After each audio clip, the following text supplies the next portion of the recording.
పిల్లలకి 9వ ఏట నుంచి 8వ ఏట నుంచి నేర్పాల్సింది ఏమిటో తెలుసా? ఇవాళ తల్లిదండ్రులు కూడా ప్రత్యేకంగా చెప్పాలమ్మా. ఎప్పుడైనా టీచర్ గురించి ఇంటికి వచ్చి ఒక కంప్లైంట్ ఇస్తే గోప్ప పేలిపోవాలి వెంటనే, టీచర్ గురించి చెప్పొద్దని. మీకు నచ్చచ్చు నచ్చకపోవచ్చు, విద్యా వ్యవస్థ బాగుండాలన్నా పిల్లలు బాగా పెరగాలన్నా ఇది ఒక్కటే మార్గం. టీచర్ మీద కంప్లైంట్ చెప్పనివద్దు, అసలు చెప్పొద్దాం. నోరు మూసుకొని చదువుకో అంతే.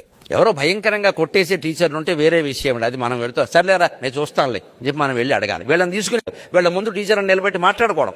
వీళ్ళ జరుగుతున్న భయంకరమైన వ్యవస్థ ఎలా ఉందంటే, శుభ్రంగా తల్లో తండ్రో వెళ్ళిపోయి అక్కడికి వెళ్ళిపోయి ప్రిన్సిపాల్ నిలబెట్టడం, టీచర్ని పిలవండి, కొట్టడానికంటే డబ్బులు కట్టాం.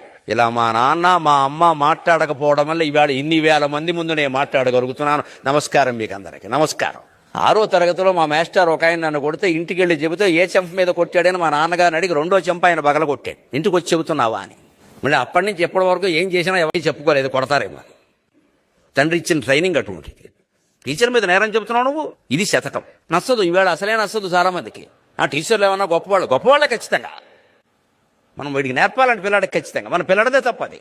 ఆచార్యునికి ఎదిరింపకు, టీచర్కి ఎదురు చెప్పద్దు, లేకపోతే వ్యవస్థ నడవదండి.